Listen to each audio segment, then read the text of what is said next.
ہم جانتے ہیں کہ قرآن مجید فرقان حمید میں یا احادیث طیبہ میں لفظ تصوف شاید نظروں سے نہیں گزرا۔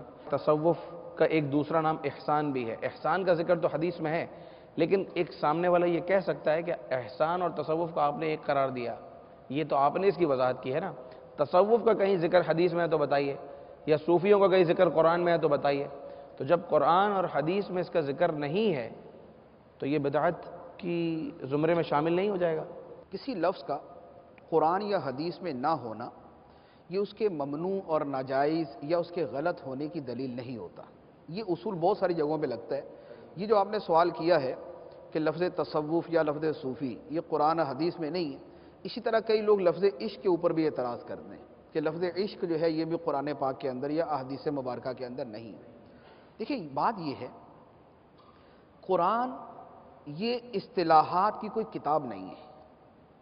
قرآن پاک اصطلاحات کی کتاب نہیں ہے کہ فلاں ٹرمینالوجی فلاں کام کے لیے، فلاں ٹرمینالوجی فلاں کام کے لیے۔ قرآن پاک میں تذکرہ ہے تو چند ایک مخصوص الفاظ ہیں جن کا تذکرہ ہے، ایمان ہے، توکل ہے، توبہ ہے، صبر ہے، شکر ہے اور تفویض ہے۔ یہ کچھ اصطلاحات ہیں جو قرآن پاک میں۔ اسی طرح برے اعمال کے اندر تکبر ہے، حسد ہے اور بغض ہے۔ ان چیزوں کا تذکرہ قرآن پاک کے اندر موجود ہے، لیکن اسلامی اصطلاحات جتنی بھی ہیں وہ ساری کی ساری نہ قرآن میں ہے نہ حدیث میں ہے۔ مثال میں عرض کرتا ہوں، لفظ تفسیر، علم تفسیر یعنی قرآن پاک کی جو تفسیریں ہوتی ہیں، قرآن پاک میں لفظ تفسیر تو موجود ہے، لیکن وہ لفظ تفسیر خود قرآن ہی کے لیے ہے، یعنی قرآن ہی تفسیر ہے، وہ اس معنی میں ہے۔ اور یہ جو 1400 سال سے علماء، محدثین، مفسرین جو کتابیں لکھتے آئے ہیں، تفسیر کبیر ہے، تفسیر روح البیان ہے، تفسیر روح المعانی ہے، تفسیر قرطبی ہے، جتنی بھی تفسیریں ہیں، اس معنی کے اندر تفسیر کا لفظ نہ قرآن میں ہے نہ حدیث میں ہے۔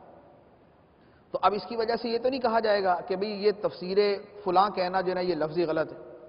قرآن میں تو کہیں لفظ تفسیر نہیں آیا، حدیث میں تو اس معنی میں کہیں لفظ تفسیر نہیں آیا۔ اسی طرح لفظ حدیث تو ہر کوئی استعمال کرتا ہے۔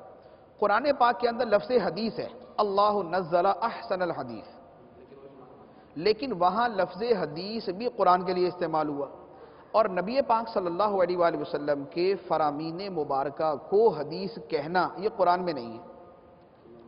تو اب اس کا یہ مطلب نہیں ہو سکتا کہ اگر لفظ حدیث قرآن میں نہیں ہے تو اب علم الحدیث سارے کا سارا غلط ہو جائے اور علم الحدیث کا نام رکھنا غلط ہو جائے۔ اسی طرح علم الفقہ، شرعی مسائل کا جو بیان ہے، اسے علم فقہ کہا جاتا ہے۔ قرآن پاک کے اندر جو لفظ فقہ ہے وہ اس معنی میں نہیں ہے کہ نماز روزے کے جو مسائل ہیں ان کو فقہ قرآن پاک میں نہیں فرمایا گیا۔ قرآن پاک کے اندر لفظ فقہ جو استعمال ہوا، جو بیان ہوا، وہ ہے دین کے اندر سمجھ بوجھ حاصل کرنے کے معنی میں، کہ دین کی فقاہت ہے، دین کی سمجھ ہے کسی کو، اس کے لیے فقہ کا لفظ استعمال ہوا۔ اور یہ خاص جو ٹرمینالوجی ہے، علم فقہ، شرعی مسائل کا نام، یہ قرآن پاک کے اندر نہیں، ایون کہ احادیث کے اندر بھی نہیں ہے یہ۔ تو اس سے پتہ چلا کہ ہماری جو مرکزی اصطلاحات ہیں، جو بڑی مین اصطلاحات ہیں، وہ بھی قرآن پاک اور حدیث میں موجود نہیں۔ علم حدیث کو آپ لے لیں، علم حدیث کے اندر حدیث کی قسمیں ہوتی ہیں، حدیث صحیح، حدیث حسن، حدیث غریب، حدیث ضعیف، صحیح لعینہ، صحیح لغیرہ، حسن لعینہ، حسن لغیرہ۔ ان اصطلاحات میں سے ایک بھی اصطلاح نہ قرآن میں ہے نہ حدیث میں۔ تو اب یہ جتنے ہزاروں محدثین آج تک کتابیں لکھتے آئے اور اصطلاحات استعمال کرتے آئے، تو کیا یہ کہا جائے گا کہ انہوں نے بدعتیں ایجاد کی اور انہوں نے غلط کام کیا؟ تو یہ جو ایک میں نے چند مثالیں عرض کی ہیں، ان کی روشنی کے اندر یہ سمجھا جا سکتا ہے کہ اگر کوئی لفظ بطور خاص قرآن یا حدیث میں نہیں ہے تو لفظ کا ایجاد کر لینا کوئی ایسی بات نہیں ہے۔ دیکھا یہ جائے گا کہ اس لفظ کی حقیقت کیا ہے، وہ دین کے مطابق ہے یا نہیں، وہ قرآن و حدیث کے مطابق ہے یا نہیں، وہ ہماری اسلامی تعلیم کے مطابق ہے یا نہیں، اس چیز کو دیکھا جائے گا۔ اب لفظ تصوف ہم بولیں یا لفظ سلوک کہیں یا لفظ تزکیہ کہیں یا لفظ احسان کہیں، سب کا مقصد ہے اللہ تعالیٰ کو راضی کرنے کے لیے اعمال کو اچھے سے اچھے انداز میں کرنے کی معلومات۔ اب تصوف کا یہ معنی جب ہے تو اب یہ بتائیے کہ کیا اس معنی پر اعتراض ہو سکتا ہے؟ اللہ کو راضی کرنا، یعنی جو اس کے معنی ہے اللہ کو راضی کرنے کے لیے اعمال صالحہ کو اچھے سے اچھے انداز میں کرنے کا علم، یہ چار چیزوں کا نام تصوف ہے۔ اب یہ عین مطلوب شرع ہے، یہ وہ ہے جس کا اللہ تعالیٰ نے حکم دیا ہے کہ یوں کرو، اعمال کو اچھے انداز کے اندر کرو، عبادت ہو تو اچھے انداز کے اندر ہو۔ تو جو تصوف کا معنی اور مفہوم ہے وہ پورے کا پورا قرآن پاک کے اندر موجود، وہ پورے کا پورا احادیث مبارکہ میں موجود، وہ پورے کا پورا نبی پاک علیہ الصلوۃ والسلام کی سیرت طیبہ میں موجود، وہ پورے کا پورا صحابہ کرام کی زندگیوں میں موجود۔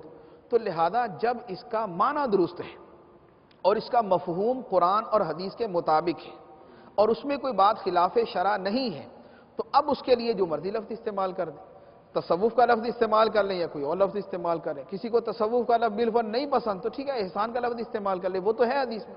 تزکیہ کا لفظ استعمال کر لے، وہ تو ہے قرآن پاک کے اندر۔ تو لہذا اصطلاحات بنانے کے اندر ایسا کوئی حرج نہیں ہوتا۔